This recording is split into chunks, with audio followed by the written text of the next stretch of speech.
Welcome back after the break. So Basit sahab, ہم کچھ بات کر رہے تھے وزیر اعظم شہباز شریف صاحب کے خطاب کی. دوسری جانب میں اب اس طرف آنا چاہوں گی کہ ہم نے صدر محمود عباس کا بھی خطاب سنا اور نیتن یاہو کا بھی خطاب سنا. دوسری جانب ہم نے دیکھا کہ پریزیڈنٹ ٹرمپ کے ساتھ کافی ملاقاتیں ہوئیں مسلم ممالک کے لیڈرز کی. تو کیا اب مسئلہ فلسطین حل سمجھیں؟ کیا فلسطینی ریاست کا قیام اب قریب تر ہے؟ جی ہاں، بڑا قریب تر ہے. کیونکہ ایک تو میں یہ دیکھ رہا تھا یہ جو مسلمان اور عرب، مسلمان ہی ممالک ہیں، پتہ نہیں ہم کیوں عرب اور مسلمانوں کو تقسیم کر دیتے ہیں. جو پریزیڈنٹ ٹرمپ کے ساتھ 8 مسلم ممالک کی ملاقات ہوئی، اس میں ہمارے پرائم منسٹر بھی شامل تھے. میں وہ پریس ریلیز دیکھ رہا تھا، اس میں اچھا کہیں بھی ذکر نہیں ہے فلسطینی ریاست کے قیام کا. بڑی عجیب سی بات لگی مجھے. مطلب غزہ کے متعلق تو بات ہو رہی ہے، لیکن اس میں کہیں بھی لگتا نہیں ہے کہ مسلمان دنیا نے، جتنے بھی یہ 8 ممالک کے لوگ تھے انکلوڈنگ آور پرائم منسٹر، انہوں نے فلسطینی ریاست کی بات کی ہو. اگر بات کی بھی ہے تو کم از کم اس پریس ریلیز میں ہمیں کہیں نظر نہیں آئی جس میں جوائنٹ اسٹیٹمنٹ ہے by the leaders.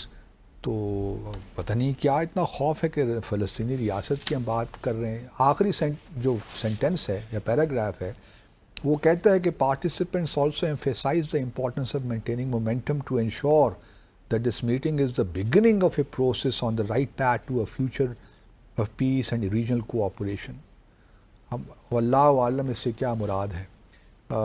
Based on the Arab and OIC plan کہہ سکتے ہیں کہ جی عرب اور OIC پلان میں تو فلسطین کی جو ہے ریاست کی بات کی گئی ہے، تو اس لیے ہم نے مناسب نہیں سمجھا کہ ادھر کھل کے بات کریں.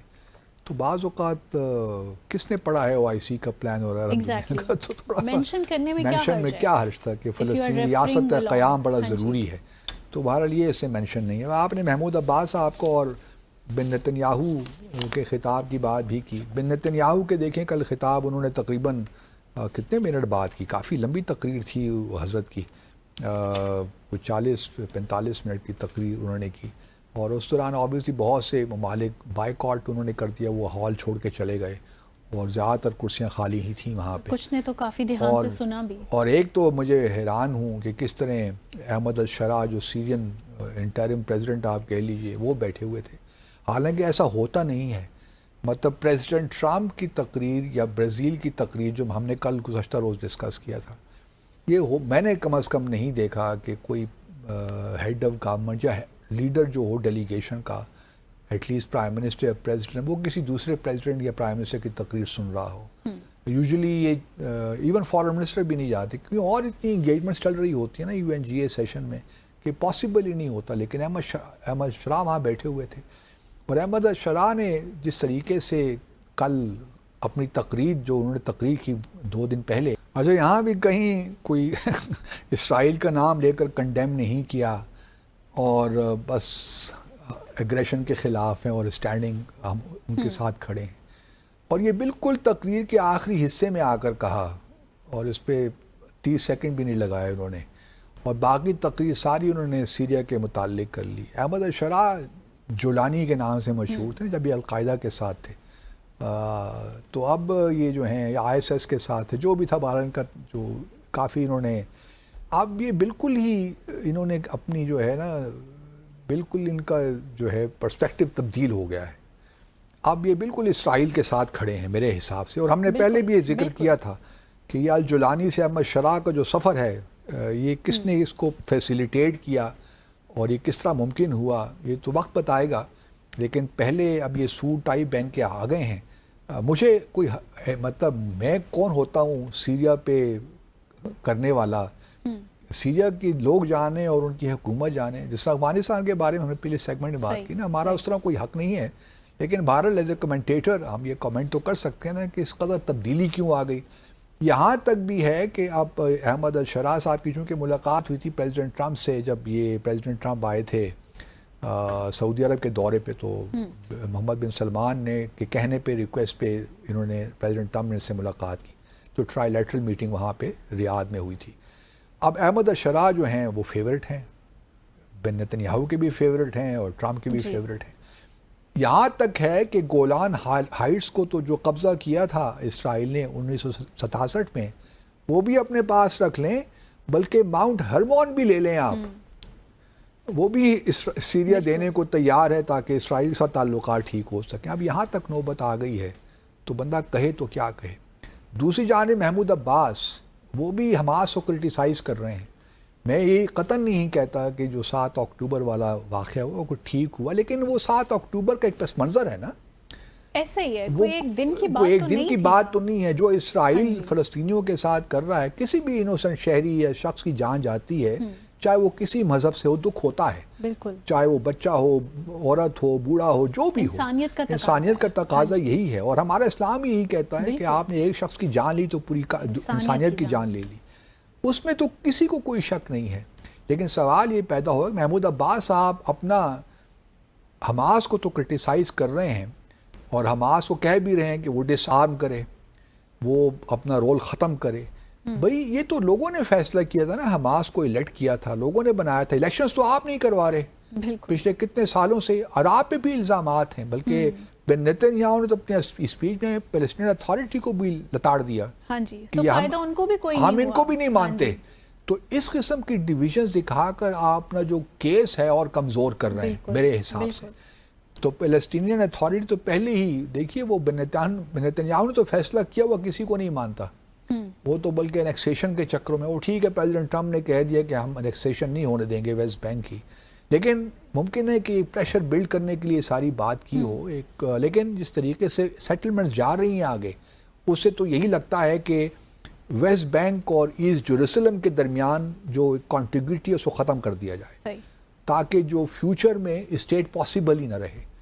اب یہ ایک بالکل بن نیتن یاہو نے اپنی تقریر میں واضح کر دیا ہے کہ ایک گریٹر اسرائیل بنے ہی بنے, اور کوئی فلسطینی ریاست کا کوئی تصور ان کے ذہنوں میں نہیں ہے. یہ الگ بات ہے کہ اگلے سال اکتوبر میں انتخابات ہوں اور کچھ نئی حکومت آ جائے تو چیزیں تھوڑی تبدیل ہو جائیں, یہ پاسبل ہے. ممکن ہے کہ دوبارہ یہ اوسلو ایکارڈز کی طرف آ جائیں جو 1993 میں جو سائن ہوئے تھے.